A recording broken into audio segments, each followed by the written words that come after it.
partant de ce programme qui fonctionne, on va un petit peu améliorer les choses. Donc je vais pour l'instant replier le code et puis je vais rajouter des composants. L'idéal, ça serait que j'utilise une LED à l'extérieur et non pas la petite LED intégrée sur la carte. Donc je vais aller dans les composants ici et rechercher une LED. Et on s'aperçoit qu'il y en a une ici. Alors le problème de la LED, c'est que comment je la connecte? Alors je peux relier les fils directement, mais c'est pas très propre. Et dans la réalité, je pourrais pas vraiment la connecter directement comme ça. Alors en fait, il y a un composant qui s'appelle plaque à essai et qui est très pratique et qui est donc une boîte comme celle-ci. Alors je vais réduire un petit peu pour qu'on puisse voir ce qui se passe. Et cette plaque à essai va nous permettre de créer des connexions. Cette plaque à essai, elle existe ici donc dans le monde simulé, mais elle existe aussi dans le monde réel, ce qui va nous permettre de faire des petits câblages et de vérifier que ça fonctionne. Alors, comment ça fonctionne les plaques à essai? Quand je mets ma souris sur un des trous, on voit que ça fait apparaître en surbrillance tous les trous de la colonne ici. Si je vais sur n'importe quelle autre colonne, par exemple la colonne 1, on voit que ça fait apparaître en surbrillance tous ces trous-là. Pareil, si je vais ici, on voit que ça fait mettre en surbrillance tous les éléments qui sont sur cette ligne-là. Enfin, si je vais sur la ligne plus ici, ça met en surbrillance tout ça. Si je vais sur la ligne moins, ça met en surbrillance tout ça. Qu'est-ce que ça veut dire? Ça veut dire que tous ces trous-là sont interconnectés ensemble. Donc tous les trous de la ligne moins ici sont interconnectés. Tous les trous de la ligne plus sont interconnectés. Par contre, les trous de la ligne plus et les trous de la ligne moins ne sont pas interconnectés, ce sont deux lignes différentes. Donc si on regarde la plaque, il y a donc deux lignes horizontales en haut, deux lignes horizontales en bas, et toute une série de petites lignes verticales qui contiennent 5 interconnexions. Ce qui veut dire que si je prends ma LED ici et que je viens la connecter, alors on va se mettre par exemple comme ça ici, eh bien ça veut dire que j'ai une broche qui est dans la colonne 1, une broche qui est dans la colonne 2. Alors quand je viens sur ma LED, je vais regarder, on voit que la patte qui est ici, elle s'appelle anode, et la patte qui est ici s'appelle cathode. Alors cathode, c'est la patte qui doit être reliée à la masse, et anode, c'est la patte qui doit être reliée au point le plus positif. Pour qu'une LED fonctionne, en fait, il faut mettre une résistance afin de limiter le courant dans la LED. Alors ça tombe bien, il y a des résistances. Alors la résistance, je vais la mettre ici, ce qui veut dire qu'elle est interconnectée avec l'anode, puisqu'on est sur la même ligne, et de l'autre côté, elle sera interconnectée sur cette ligne-là. Alors maintenant, je n'ai plus qu'à tirer des fils pour faire l'alimentation de cette LED.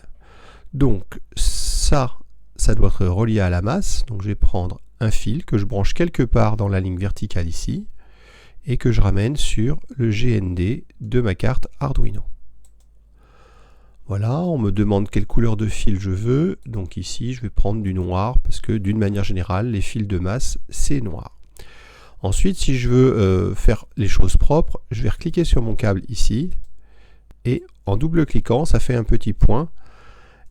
Ça va permettre de tordre le câble de manière à faire quelque chose de plus joli au niveau câblage que des lignes droites.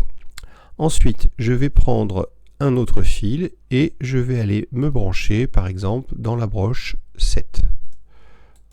Voilà, comme il s'agit du point le plus positif, je vais prendre une autre couleur, par exemple du violet. Et là, de la même manière, je peux créer des points d'inflexion. Donc par exemple, je vais le faire contourner comme ça.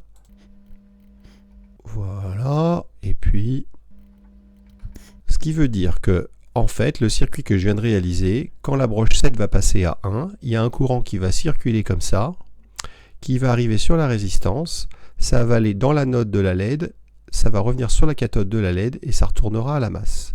Je vais donc faire une maille qui fait qu'il y a un courant qui va circuler, et si un courant circule, la LED va s'allumer. Alors ici on a une résistance, et on voit que la valeur de la résistance a été réglée à 1 kΩ par défaut. Donc moi je vais mettre un petit peu moins, je vais mettre 330 ohms. Donc je choisis 330 ici, et là je vais prendre des ohms. C'est la bonne valeur pour que ma LED elle fonctionne. Alors si maintenant je regarde du côté du code, quelle modification vais-je faire? En fait, ça va être le même programme, sauf qu'au final, c'est pas la broche 13 que je dois faire clignoter en quelque sorte, mais la broche 7. Donc, qu'est-ce qu'on va faire ici? Eh bien, on va taper pin mode.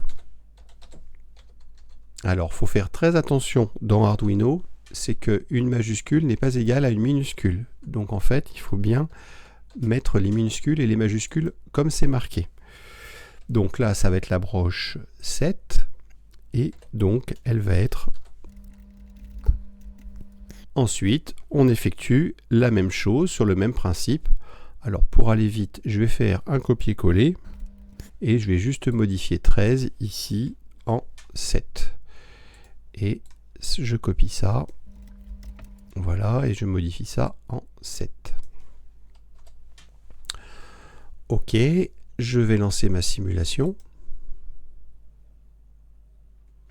Et je vois que ma LED rouge clignote et ma LED sur la carte clignote aussi. Alors là, je vais changer la durée parce que ça va tellement vite qu'on a un petit peu du mal à voir ce qui se passe. Donc je vais revenir, par exemple, je vais mettre une demi-seconde, donc 500 millisecondes ici. Alors je ne peux pas modifier tant que le simulateur est en marche. Donc il faut que j'arrête le simulateur et je reviens ici. Et je fais ma modification. 500 millisecondes et je démarre mon simulateur. Donc ma LED effectivement s'allume pendant une demi-seconde ici, puis s'éteint, exactement au même rythme que la LED de la carte Arduino. Voilà pour l'utilisation de la plaque à essai et puis comment modifier le programme Arduino.